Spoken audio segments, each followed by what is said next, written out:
नमः श्रीवर्धमानाय निर्धूत कलिलात्मने सालोकानां त्रिलोकानां यद्विद्यादर्पणायति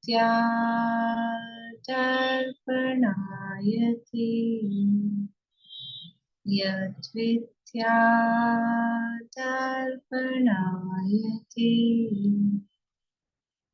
सकल पाप मल प्रक्षालक श्रीवर्धमान को करूँ नमन लोकालोक प्रकाशित करे जिनकी विद्या है दर्पण जिनकी विद्या है दर्पण।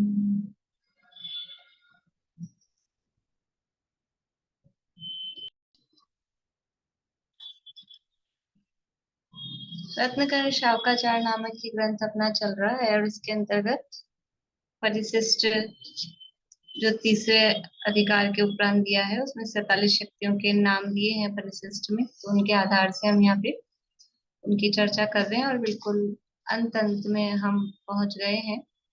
आत्मा का वैभव, आत्मा का स्वरूप संपदा इन शक्तियों में बताई गई है कि मैं कैसा वैभववान हूँ। अपना वैभव इनमें बताया गया है। हम अपने आप को दीनहीन, दुखी, संसारी ये तो मानते आ ही रहे हैं। पर्याय में वही दिख रहा है जो दिखता है, जैसे बोलते हैं ना दुनिया में जो दिखता है वो बिकता है, तो यही दिखता है हमको। मनुष्य देह, नार के तिर्यंच, दुखी, तो हम वही अपने आप को मानते आ रहे हैं जो दिख रहा है। लेकिन जो तू देखे इन आखन सो तामे कछु न तेरा, ये नहीं समझ पाते। इसलिए आचार्य अपना वैभव बता रहे हैं कि जो ये आंखों से दिख रहा है ये मैं नहीं हूँ, ये मेरा स्वरूप नहीं है, ये मेरा वैभव नहीं है। और बाहर में जिसको अपना मान रखा है वो भी वास्तव में मेरा संपदा, बाहर का जो वैभव हम अपना मानते हैं, जिससे अपने आप को बड़ा छोटा मानते हैं, वो हमारा स्वरूप नहीं है। अपना असली स्वरूप क्या है वो इन शक्तियों में बताया गया है। तो प्रारंभ में अपने ज्ञान दर्शन आदि गुणों से संबंधित शक्तियों की बात की, और फिर उसके बाद में जो कर्ता कर्म से संबंधित है, जीव किस प्रकार से परद्रव्य का कर्ता होता है, कुछ लेता है कुछ नहीं लेता है, ऐसी शक्तियों से संबंधित बात की। फिर द्रव्य से संबंधित उत्पाद व्यय, द्रव्य परिणाम शक्ति, अगुरु लघुत्व शक्ति, इसमें द्रव्य की फॉर्मेशन, द्रव्य किस तरह का है और उसमें किस तरह की शक्ति है ये बताया। फिर अमूर्तत्व, कर्तृत्व, अभोक्तृत्व, ये शक्तियां बता के परद्रव्य से रहित पना बताया अमूर्तत्व शक्ति में, और अकर्तृत्व और अभोक्तृत्व शक्ति में पर विकारी भावों का, पर भावों का, विकारी भावों का, प्रभाव मतलब विकारी भाव, राग द्वेष आदि विकारी भावों का कर्ता भोक्ता जीव नहीं है ये कहा। फिर आत्मा के प्रदेश किस तरह के होते हैं, क्या उनकी व्यवस्था होती है, निष्क्रियत्व, नियत प्रदेशत्व शक्ति में कहा। और ये गुणों का विकास संकोच बिना पूरा विकास कर सके, ऐसी एक शक्ति बताई थी। और यहाँ कहा कि अपने धर्मों में व्यापक होके रहता है, स्वधर्म व्यापक, अपने धर्मों में व्यापक होके फैल के रहता है। और वो धर्म साधारण, असाधारण, साधारण, असाधारण इस तरह के हैं। और कितने हैं कि अनंत हैं, अनंत हैं, लेकिन अनंतों में भी परस्पर विरुद्ध दिखाई देने वाले भी हैं, जिस प्रकार से तत्व तत्व, एकत्व अनेकत्व। पर्याय का परिणमन किस प्रकार से होता है, पर्यायों को कौन लाता है, कौन हटाता है, कब कौन सी आएगी, कौन सी जाएगी, कौन सी रहेगी, ये सारी व्यवस्था कौन करता है। तो 6 शक्तियां, भाव अभाव, भाव अभाव, अभाव भाव, भाव भाव, अभाव भाव, ये 6 शक्तियां यहाँ बताई गई हैं। और इसके बाद में फिर कारक संबंधी बात की कि जब पर्यायों के परिणमन की, उनको करने की बात आ रही है, तो परद्रव्य तो कोई करता है ही नहीं, और पर कारकों का निषेध किया, और जो भिन्न षट कारक हैं, भिन्न कारक हैं, उनका भी निषेध किया। भाव शक्ति कह के कि जो भी पर्याय है वो अपने आप से होती है, वो होती है, ये कह रही है भाव शक्ति। और जो भी पर्याय होती है वो की गई, ये पर्याय उत्पन्न की, निर्मल पर्याय मैंने उत्पन्न की, तो ऐसा कह के उसको क्रिया शक्ति को कहा गया। पर्याय हुई ऐसा कहा गया, अर्थात जो भेद रूप षटकारक हैं, इसमें भी भेद पड़ता है ना, कर्ता ने, कर्म को, मैंने, मेरे से, मतलब अब जो भी कहेंगे तो उसमें भेद पड़ेगा। तो भेद रूप कारकों का निषेध है और विकार के कारकों का निषेध उसमें किया गया है कि आत्मा में इस तरह की कोई भी शक्ति नहीं है कि वो खुद अपनी शक्ति से आगे होकर विकार को कर सके। अपनी निर्मल पर्यायों को उत्पन्न करने की शक्ति तो है, लेकिन विकारी पर्यायों को उत्पन्न करने की शक्ति नहीं है। उत्पन्न होते हैं, अब समझ में आती होगी आपको। जैसे कि हम स्वस्थ रहें, कोई बीमारी हो जाती है, कोई फोड़ा फुंसी हो गया या कोई डैमेज हो गया बॉडी में, तो ऐसे कहते हैं बॉडी अपने आप हील करती है। बॉडी में खुद में, शरीर में ऐसी पावर होती है, वो खुद हील, मतलब खुद उसको ठीक कर लेता है शरीर। तो वो शक्ति तो है बीमारी को ठीक करने की, लेकिन बीमारी करने की शक्ति नहीं है। बीमारी जो हुई, फोड़ा फुंसी रोग कुछ भी हुआ, वो शक्ति से होता है कि कमजोरी से होता है? वो कमजोरी से हुआ। जो भी बीमारी, जो भी गलत काम, मतलब विकार जो भी हुआ ना, बीमारी मतलब शरीर का विकार, तो जो विकार होता है वो तो कमजोरी है, उसको शक्ति नहीं कहते, वो शक्ति में नहीं आएगा। यहाँ शक्तियां दिखाई जा रही हैं, इसलिए विकार को करे ऐसी कोई भी शक्ति आत्मा में नहीं है।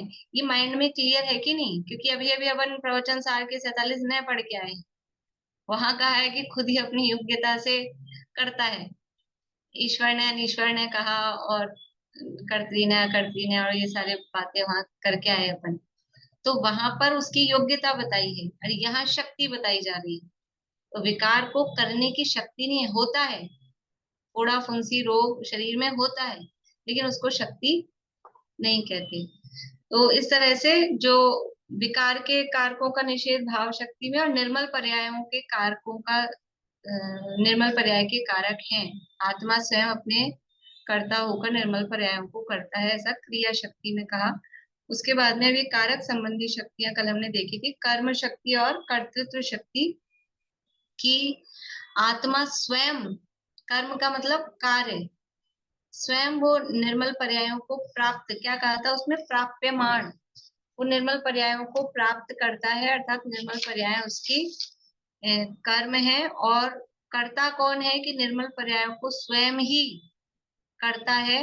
तो निर्मल पर्यायों को करने रूप कर्तृत्व शक्ति और निर्मल पर्यायों को प्राप्त करने रूप कर्म शक्ति, वो स्वयं निर्मल पर्याय रूप परिणमित हो, प्राप्त करे मतलब स्वयं उस रूप परिणमित हो। प्राप्त कौन करेगा? चर्चा ध्यान आ रही कल की, कि जो स्वयं परिणमित होता है, स्वतंत्रतः जो करता है, यह परिणमती सह करता, तो जो प्राप्त कर रहा है इसका मतलब क्या है, वही उस रूप परिणमित हो रहा है, वही प्राप्त कर रहा है। वास्तव में घड़ा, जो अपन भिन्न षटकारक में देखा था ना अपन ने, कुम्हार कर्ता और घड़ा कार्य, है ना, लेकिन वास्तव में उस घड़े रूप कार्य को कौन प्राप्त करता है? कुम्हार, या वो मिट्टी जो स्वयं उस परिणमित हुई है ना घड़े रूप, वो मिट्टी ने उस घड़े रूप कार्य को प्राप्त किया है? वास्तव में देखा जाए तो कुम्हार ने क्या प्राप्त किया है? जो परिणमित होता है वो उसका कर्ता होता है, और जो कर्ता होता है वो उस कर्म को प्राप्त करता है। तो निर्मल पर्याय रूप कौन परिणमित हुआ? निर्मल पर्याय रूप मैं परिणमित हुआ, तो मैं ही उस निर्मल पर्याय को प्राप्त करने वाला, और मैं ही उस निर्मल पर्याय को करने वाला। तो वही निर्मल पर्याय को करने की शक्ति मुझ में, वो मेरा कार्य, और मैं उसका कर्ता, और वो निर्मल पर्याय मेरा कार्य। ठीक है, ऐसा ये कर्म शक्ति और कर्तृत्व शक्ति में यहाँ बताया था। थोड़ी थोड़ी चर्चा अपन ने की थी आगे करण आदि शक्तियों की, लेकिन अपन ने ये संस्कृत की पंक्तियां नहीं पढ़ी थी, तो वो और पढ़ लें, अपन ने इनको क्यों छोड़े, सारी अपन ने पढ़ी है। तो देखिए करण शक्ति की चर्चा। भवद भाव भवन साधक तमत्वमयी करण शक्ति ही। भवद भाव भवन यानी जो होता हुआ भाव है, जो प्रवर्तमान है, जो हो रहा है उसके भवन यानी होने में साधकतम, ये तो शायद पढ़ा था कल अपन ने। साधकतम यानी जो निश्चित रूप से जो कारण बनता है उसको बोलते हैं साधकतम। तो साधकतम मई वो करण शक्ति है, यानी जो भी कार्य हुआ उस कार्य के होने में जो साधकतम है यानी जो कारण है वो करण शक्ति। तो किस में वो कारण बना, किस में है? जो पर्याय निर्मल पर्याय हो रही है अपनी निर्मल पर्यायों का साधकतम कौन है? कौन है कि मैं स्वयं, कि मुझ में करण शक्ति है कि मैं स्वयं अपनी निर्मल पर्यायों का साधन बनूं। इसमें दिए साधे स्वयं को स्वयं से, अतएव साधन है यही। मैं स्वयं अपने आप को अपने से साधता हूँ। किससे साधता हूँ? सिद्धि की प्राप्ति, सिद्ध दशा की प्राप्ति किस साधन से होती है? आप लोगों को परिभाषा याद है? अरहंत परमेश्वरी और सिद्ध परमेश्वरी की परिभाषा बालबोध की, वहां साधन बताया है। अरहंत और सिद्ध परमेश्वरी की परिभाषा, एक हाथ खड़ा है इतने लोगों में के। निस्वभाव साधन के द्वारा। हाँ, निस्वभाव साधन द्वारा, जो गृहस्थपना त्याग कर मुनि धर्म अंगीकार कर निज स्वभाव साधन द्वारा चार घातियां कर्मों का नाश करके अनंत चतुष्टय रूप विराजमान हुए हैं, वे अनंत हैं। इतनी सी तो दी है वहां तो, मोक्षा प्रकाशक में तो बड़ी है थोड़ी। तो साधन क्या दिया? किस साधन द्वारा? चार घातिया कर्मों का नाश। कौन सी तलवार ली? किस विधि की ने कर्म चकचूर? कौन सी तलवार ली? कर्मों को नाश करने के लिए साधन है ना तलवार, शत्रुओं का नाश करने के लिए साधन। कौन सा धनुष बाण, कौन सी गदा, कौन सा तीर कमान? निज स्वभाव, ये है करण शक्ति, कि अपने में ये शक्ति है कि मैं अपने स्वभाव के साधन के द्वारा ही, ऐसा है ना, हाँ बस कोई साधन नहीं है, मंदिर कैसे जाए पूर्णिमा आंटी? अब आपको साधन जरूरत पड़ेगा, यहाँ से आएंगे तो घूम के आना पड़ेगा, तो साधन नहीं है अब क्या करें? आत्मा का अनुभव करने के लिए, मोक्ष जाने के लिए बाहरी साधन की आवश्यकता नहीं है। ये है ना अपना स्वभाव अपने पास, अपना स्वभाव वो साधन है, निज स्वभाव साधन। तो ये करण शक्ति यहाँ पर बता रही है। ठीक है, तो अपना स्वभाव ही अपना साधन है, मैं स्वयं अपने आप को साध सकता हूँ, साधता हूँ, ऐसी एक करण शक्ति। यानी अब करण का मतलब है सीधा सीधा कारण, वो करण कह रहे हैं ना, अपन उसको क्या बोलते हैं? कारण। तो कारण कौन है? कर्ता कौन है? मैं स्वयं। कार्य क्या हुआ? वो भी मैं स्वयं, मेरी निर्भर पर्याय। और उसका कारण क्या है? कारण भी मैं स्वयं ही हूँ और दूसरा कोई नहीं है। ऐसी ये करण शक्ति कही। फिर इसके बाद में देखिए, इस पराधीनता बिल्कुल छूट जाएगी, नहीं छूट जाए। बाहरी साधनों की जो अपेक्षा थी कि अपना जो कार्य प्रकट करना है वो अपने से ही होगा, तो पूरी पराधीनता की यहाँ पे छुट्टी कर दी कि कोई बाहरी पराधीनता की आवश्यकता नहीं है। अभी देखिए संप्रदान शक्ति, कि ये जो निर्मल पर्याय उत्पन्न होगी किसके लिए उत्पन्न कर रहे हो?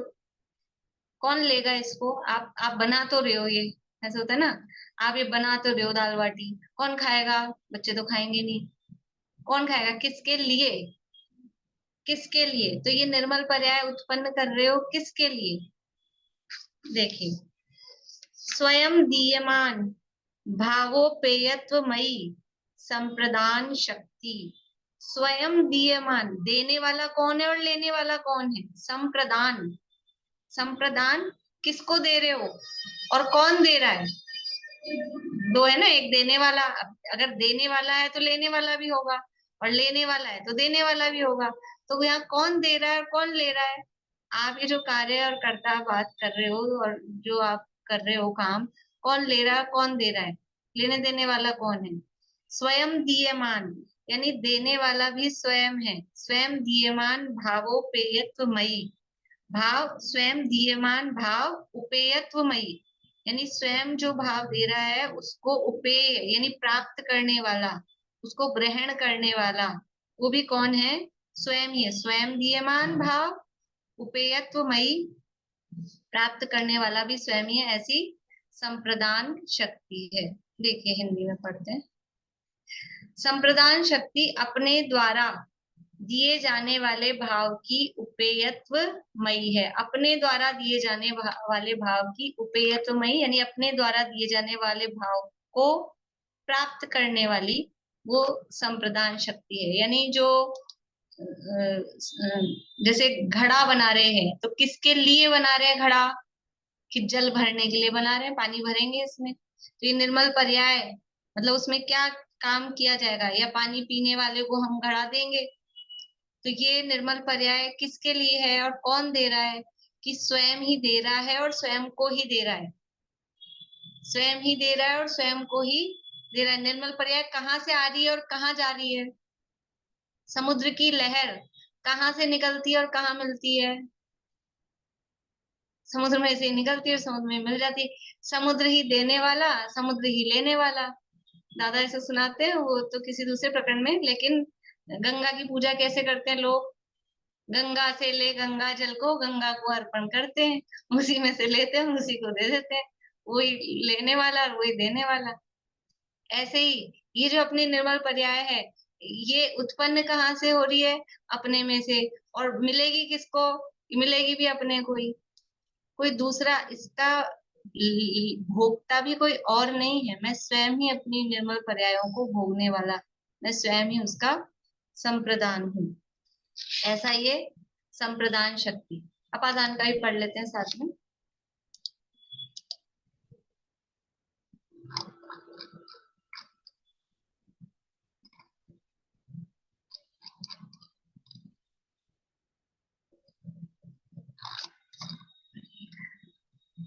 देखिए, उत्पाद व्यय आलिंगित भाव अपाय निरपाय ध्रुवत्वमयी अपादान शक्ति। क्या कह रहे हैं? उत्पाद व्यय से आलिंगित, उत्पाद व्यय से आलिंगित भाव से नाश होने से हानि को प्राप्त न होने वाली ध्रुवत्वमयी अपादान शक्ति है।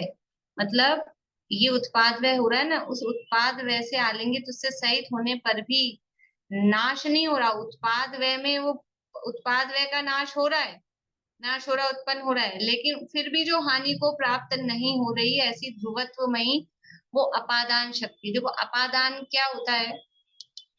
अपादान किसे कहते हैं? अपादान में से, ये उसके लक्षण है ना। अपादान में से, अपादान होता है जिसमें से वस्तु लेकर कार्य किया जा रहा है, वो कहलाता है अपादान। जैसे घड़े के संबंध में टोकरी में से मिट्टी लेकर, ऐसा कहते हैं। घड़े, घड़े के जब षटकारक बताते हैं, कुम्हार ने घड़े को चाक आदि साधन से और पानी भरने के लिए टोकरी में से मिट्टी लेकर कीली के आधार पर या पृथ्वी के आधार पर बनाया, ऐसा करके उसको कहते हैं। तो वो जो टोकरी में से मिट्टी लेके बना रहे ना, तो वो टोकरी कैसी है? टोकरी में से मिट्टी ली जा रही है, मिट्टी ली जा रही है, तो मिट्टी निकल निकल के उसमें व्यय हो रहा है, वो हानि को प्राप्त हो रही है ना। मिट्टी ले जा रही है तो मिट्टी उसमें से निकल रही है, लेकिन टोकरी खत्म हो रही है क्या? ये यहाँ कह रहे हैं। ये जो शब्द यहाँ दिए है ना, शब्द थोड़े ऐसे लगते हैं, अमृतचंद्राचार्य ने पूरा यहाँ पे अच्छा मतलब उपयोग किया है अपनी वोकैबुलरी का। शब्द एकदम ऐसे लिए भारी भारी। क्या कह रहे हैं, फिर से मैं बोलती हूँ।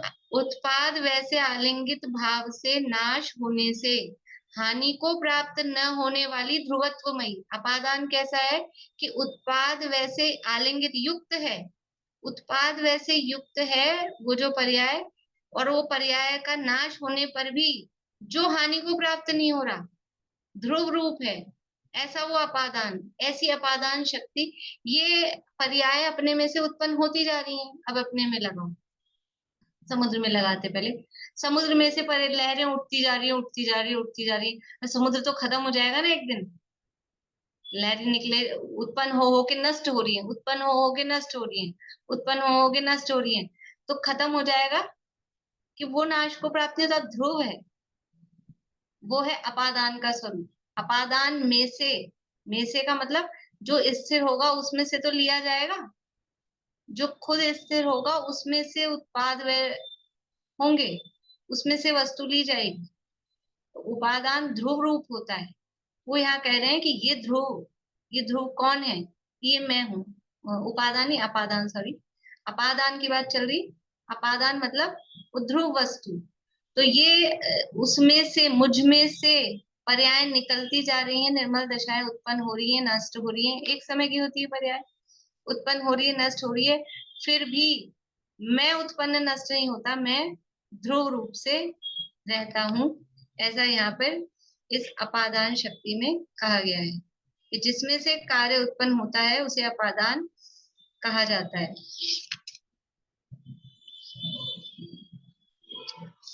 देखो, संप्रदान शक्ति में क्या कहा था?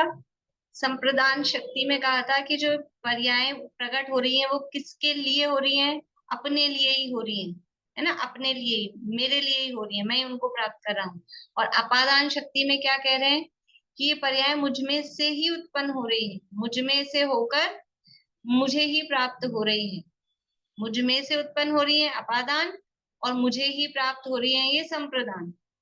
ठीक है, वहां संप्रदान पहले बोलते हैं, अपादान बाद में बोलते हैं, लेकिन अपने को समझने में ऐसा कि मुझ में से हो रही है ये अपादान और मुझे ही प्राप्त हो रही है ये संप्रदान शक्ति। यानी मुझ में ऐसी शक्ति है कि मैं अपनी पर्यायों को करूं, अपनी पर्यायों का कर्ता बनूं, वो पर्याय मेरे कर्म बने, उसका साधन मैं बनूं, उसको प्राप्त मैं करूं, मुझ में से मेरी पर्याय उत्पन्न हो, और अभी अधिकरण शक्ति में कहेंगे उसका आधार भी मैं स्वयं हूं। ये सब तो शक्ति मुझ में है। अपना कुछ करने के लिए मुझे पर की आवश्यकता नहीं है, अपना सब कुछ करने के लिए मैं पूरी तरह से कैपेबल हूँ, समर्थ हूँ। पर की रंच मात्र भी, पर की तरफ देखने की मुझे आवश्यकता नहीं है। और एक भी शक्ति ऐसी आ रही है क्या कि मैं थोड़ा सा तो पर का साधन बन जाऊं, थोड़ा पर का संप्रदान हो जाऊं, कि थोड़ा मेरे पर का अपादान हो जाऊं, थोड़ा कर्ता हो जाऊं, कर्म बन जाऊं? एक भी शक्ति ऐसी मुझ में नहीं है, एक भी शक्ति नहीं है। और दुखी होने का, संसार में परिभ्रमण का कारण क्या है? कि जो अपने पास ताकत नहीं है, अपनी ताकत के अलावा दूसरा काम करना, अपनी ताकत से अधिक काम करना कहो। अब तो ताकत तो 2 किलो वजन उठाने की है और 20 किलो उठाओ, फिर क्या होएगा? फिर इधर उधर नस वस खिसक जाएगी हड्डी हड्डी खिसक जाएगी, कहीं कुछ हो जाएगा, फिर दुखी होगा। तो ये ताकत ही नहीं है पर का कुछ करने की। एक भी शक्ति इस तरह की नहीं है, एक भी कारक ऐसा नहीं है कि पर का कुछ कर सके। और फिर भी पर का करने जाते हैं, पर का ही करने में बुद्धि लगाते हैं, अपना ख्याल ही नहीं है। इसलिए संसार में परिभ्रमण हो रहा है कि कर्ता बुद्धि के कारण, पर के कर्तृत्व के कारण इस संसार में परिभ्रमण हो रहा है। देखिए अधिकरण शक्ति आगे।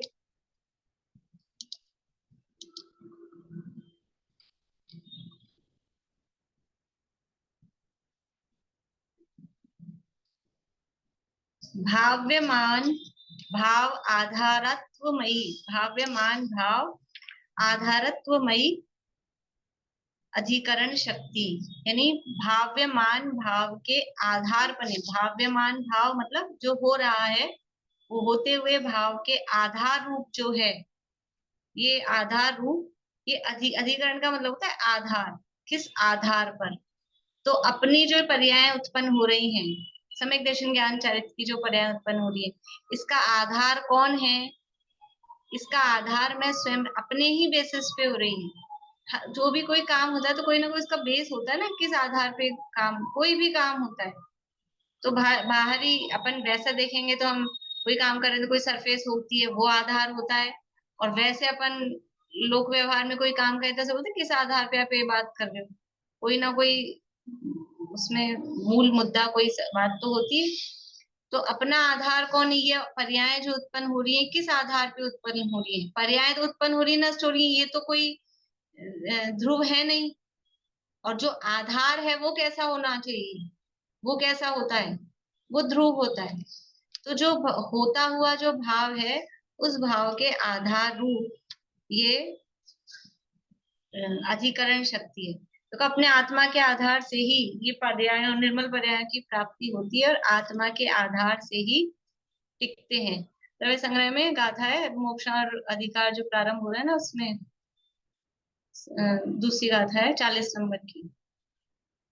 संबंधन नाणम चरणम मुखस्य कारणम जाने व्यवहाराण चेतु तत्तीय मय्यो नियप्पा रेणत्तयम न वड्डई अप्पाणम मुइत्तु अन्नदवि अम्मी तम्मह तत्तीय मय्यु बोधिगु मुखस्य कारणम आधा। रत्नत्रय और कहीं नहीं पाए जाते। रत्नत्रय रेणत्रयम न वड्डई अप्पाणम मुइत्तु अन्नदवि अम्मी, अपने आप को छोड़कर ये जो निर्मल पर्याय है और कहीं नहीं, और कोई उनका आधार ही नहीं है।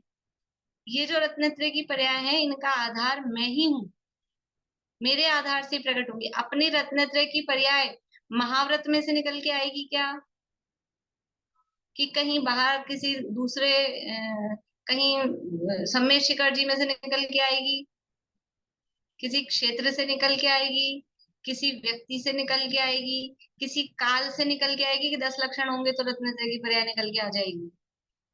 और ऐसे नॉर्मल दिनों में नहीं आएगी, अष्टमी को आ जाएगी और पंचमी को नहीं आएगी, ऐसा कुछ है।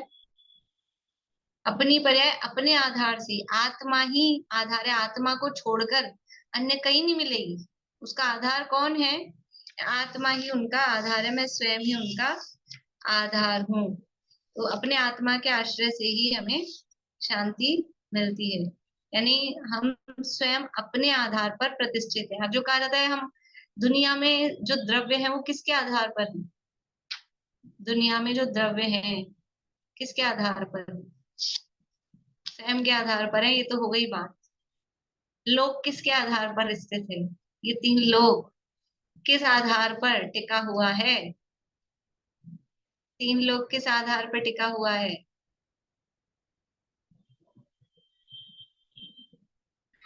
बोले दीपिका जी। वैसे यही कहा जाता है कि वात वलय के आधार पे टिका हुआ है। हाँ, वात वलय के आधार पर टिका हुआ है। और वात वलय किसके आधार पर टिके हुए हैं? वात वलय किसके आधार पर टिके हुए हैं? बोली बुआ।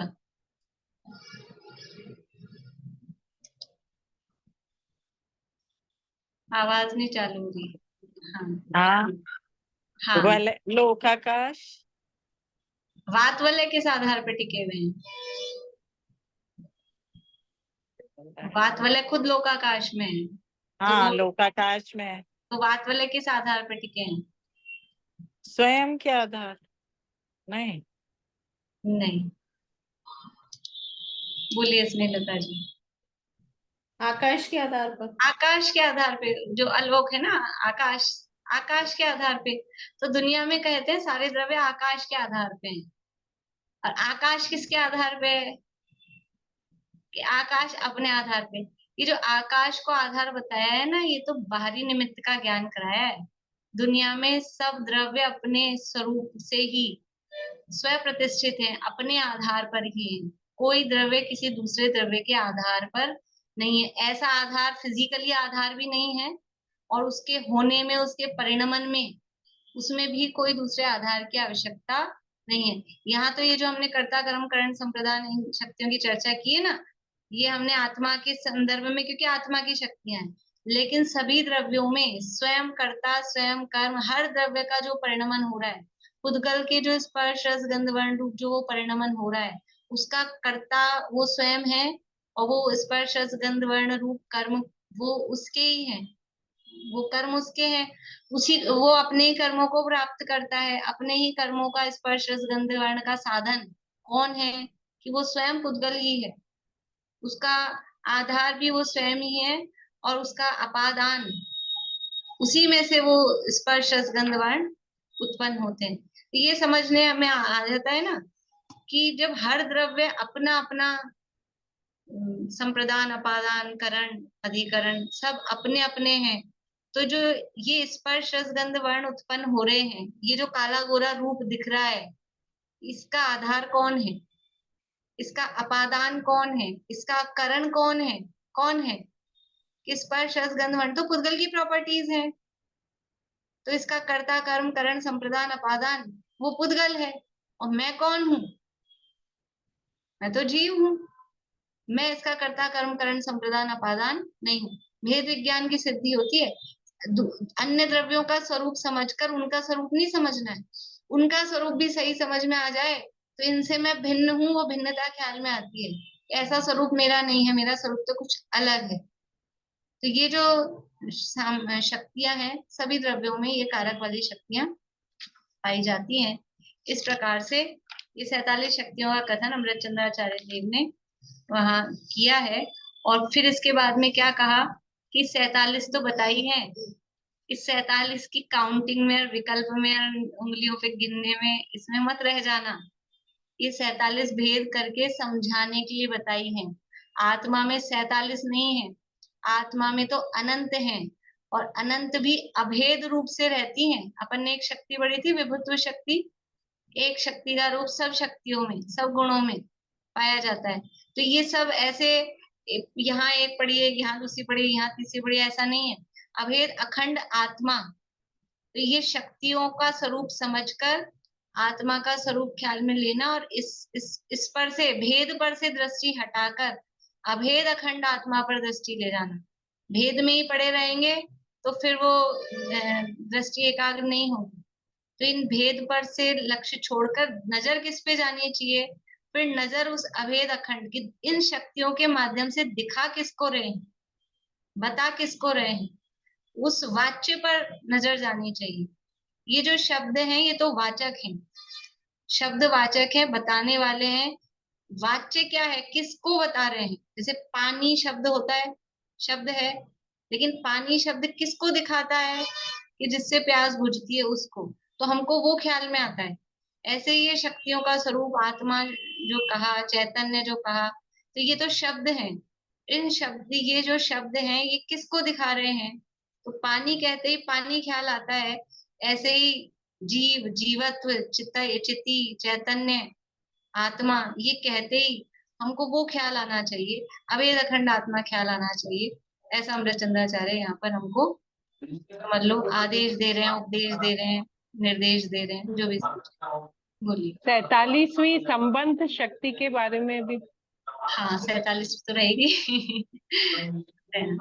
सही, मुझे लगा करण पूरे हो गए, ठीक बात है। एक और है 47वीं शक्ति, देखिए, संबंध शक्ति।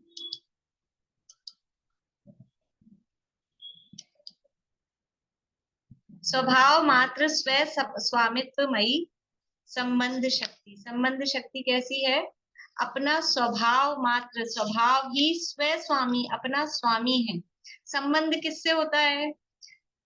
संबंध कैसा बनता है? दुनिया में जो संबंध होता है ना, दुनिया में संबंध, देखो यहाँ तो कारकों की बात है कि क्रिया से जिसका संबंध हो उसको कारक कहते हैं। तो ये कारकों में परस्पर संबंध बताया है, इस कर्ता ने कर्म को करण से, तो ये सब को उसमें रिलेशन पता है।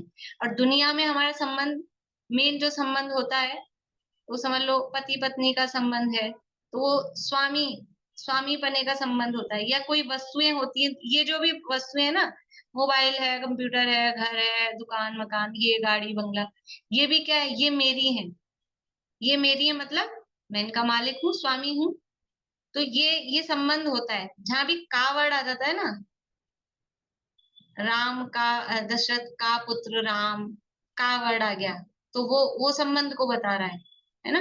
मेरी, मेरी में तो का नहीं, लेकिन वो मेरी वर्ड वो संबंध का है, इसका उसका, तो संबंध को बता रहा है। तो ये संबंध मतलब स्वामी पने को दिखाता है, कौन इसका मालिक है। तो अपना मालिक कौन? मेरा स्वामी कौन?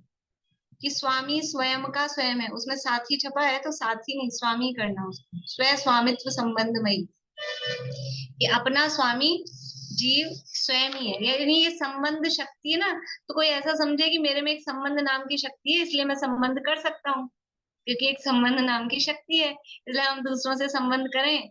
अब तो हमको खुली छूट मिल गई, एक शक्ति भी दे दी अपने को। तो दूसरे से संबंध करने वाली शक्ति नहीं है, अपने से ही अपना संबंध है। अपना स्वामी मैं स्वयं ही, ये संबंध शक्ति ये बता रही है, पर से कुछ भी संबंध नहीं, पर से कुछ भी संबंध नहीं। मैं निज में रमने वाला हूँ, पर से कुछ भी संबंध नहीं। संबंध शक्ति अपने से ही अपना संबंध बता रही है कि ये बाहर के, क्योंकि ये जो अभी कारकों की चर्चा की ना, कर्ता कर्म करण आदि, तो सारे पर कारकों का निषेध कर दिया। मैं ही अपना कर्ता, मैं ही अपना कर्म, मैं ही अपना करण, ऐसा कह के बाहर से पूरा हटा दिया।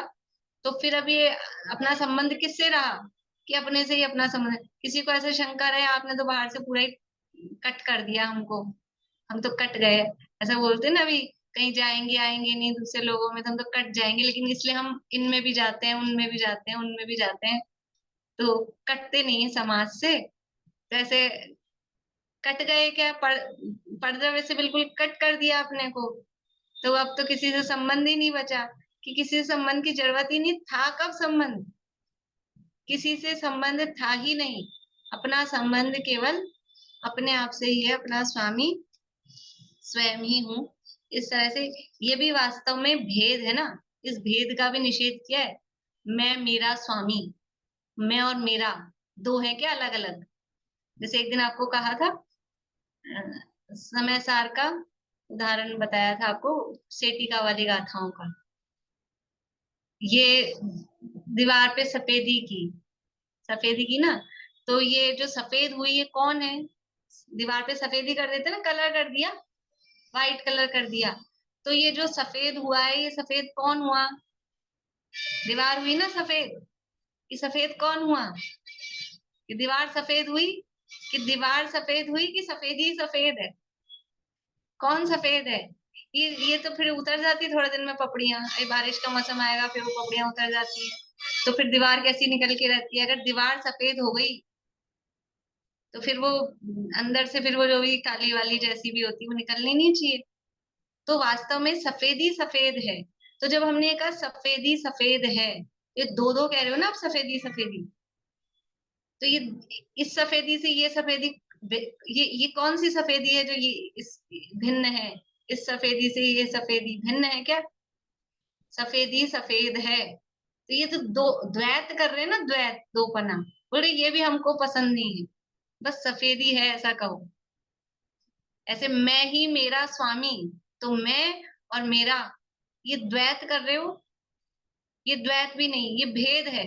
भेद दृष्टि से विकल्प उत्पन्न होते हैं, भेद से विकल्प उत्पन्न होते हैं, तो भेद का भी निषेध करके इसलिए लास्ट में कहा कि अभेद अखंड आत्मा पर दृष्टि ले जाना। इन सब भेदों को समझने के लिए भेद किए जाते हैं, समझने में भेद होते हैं, भेदों के बिना समझा नहीं जाता। वरना कोई कह सकता है फिर आपने तो भेद करके समझाया, हमको कह रहे हो अभेद में जाओ, कि समझने के लिए भेद करने पड़ते हैं, लेकिन समाने के लिए अभेद अभेद देखना पड़ता है। जब ठंडाई बनाएंगे तो बहुत सारी चीजें वहां रखी हुई दिखेंगी, भेद दिखेगा, लेकिन जब उसका स्वाद लेंगे तो वो सब अभेद अखंड एक होकर फिर स्वाद आएगा। समाने में अभेदता रहती है, समझने के लिए भेद किए जाते हैं, तो ये समझाया है भेद करके, लेकिन भेदों में ही अटक नहीं जाना, अब उसमें समाना। और समाना कैसे, कि अभेद अखंड आत्मा को इन सब का पिंड, ऐसा मैं हूं, ऐसा मेरा स्वरूप है, ऐसे अपने आत्मा के स्वरूप का विचार करें। अब वो सामान्य और विशेष तो अपन कल ही कर पाएंगे, आज तो समय अपना हो गया। करके आए थे आप लोग, अब एक दिन और है, आप लोगों ने नहीं किया हो, नहीं देखा हो, तो इनमें कौन सी सामान्य है कौन सी विशेष है, वो वैसे तो हो गई अपनी चर्चा, थोड़ा सा कल और अपन इसका कर लेंगे उपसंहार, फिर परसों से आगे, आगे भी और है परिशिष्ट में, तो समय सार की गाथाएं वगैरह है, देखेंगे उनको जैसे भी होगा। बोलिए सुमन जी। जो कभी सुना नहीं वो सारी बारीक बातें यहाँ सुनने को मिल रही है, तो बहुत अच्छा लग रहा है। आपका बहुत बहुत धन्यवाद, इतना अच्छे से पढ़ा रहे हैं हम। धन्यवाद तो आचार्यों का ही है, जिनवाणी का ही है। अपने तो क्या है कि हम भी जो यहाँ लिखा है, कुछ दादा ने जो लिखे हैं, गुरुदेव के प्रवचन हैं, दादा ने खुलासा किया है, दादा मतलब डॉक्टर हुकुमचंद जी भाई, उसके आधार से उनसे ही सुने हैं। अपनी बुद्धि तो इतनी है नहीं कि उसमें से इतना निकाल सके, गुरुदेव के प्रवचन पढ़ के सुन के और विद्वानों के मुंह से जो सुना है उसी से थोड़ी जो क्लियरिटी आती है तो आपको बताते हैं। बाकी बस ये है कि अपने आत्मा का स्वरूप समझकर और आत्मा की महिमा आ जाए, महिमा आए तो उसको प्राप्त करें, ये उसमें उद्देश्य है। हर रोज समझाने का भाव आता है आपको, और हम उसीलिए बैठ जाते हैं कि आप पढ़ाने आए, मतलब आपने टाइम दिया है तो हम बैठ जाते हैं। तो बहुत बोलिए अच्छी। सत्कार कहने मात्र को है। म्यूट हो गए आप।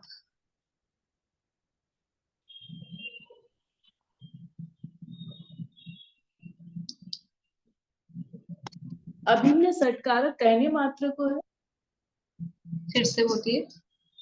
अभिन्न सत्कारक जो हम लोग बोलते हैं ना, अभिन्न सत्कारक, द्रव्य के सत्कार, ये क्या कहने मात्र को है, बस खाली हाँ, समझाने मात्र? अभिन्न षटकारक जो कहते हैं ना, भिन्न षटकारक तो जैसे कुम्हार में लगाए हमने, घड़े में लगाए, तो वो तो भिन्न है, पर व्यवहार षटकारक है।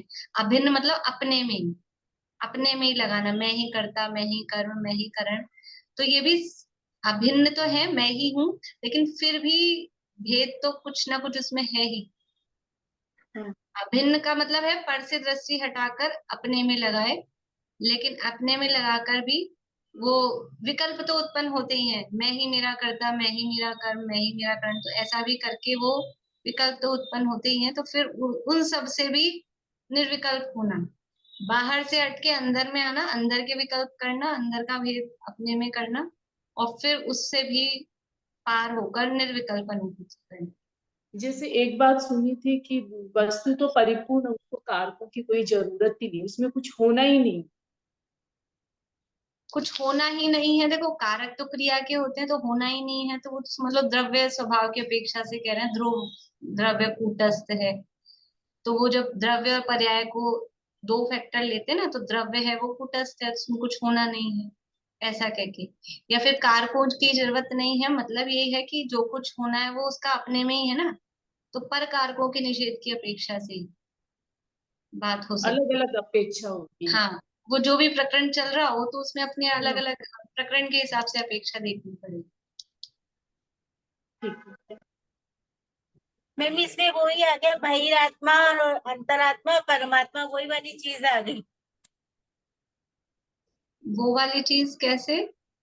जैसे भाई पर से दृष्टि हटानी है तो बाहर से हटानी है, फिर अंदर आत्मा में भी से भी जो आ रहे हैं उसको भी हटानी है, उसके लिए फिर परमात्मा हाँ, मतलब। मतलब वही, अभी अभी बहिरात्म दशा है तो अभी पर में लगा है तो बहिरात्म दशा है, वहां से दृष्टि हटाएंगे, अंदर आएंगे तो अंतरात्म दशा होगी, और फिर पूर्ण रूप से उसमें यहाँ से भी हटाएंगे तो परमात्मा दर्शन। ठीक है, बढ़िया। चलिए, अपना समय काफी हो गया आज। जय श्री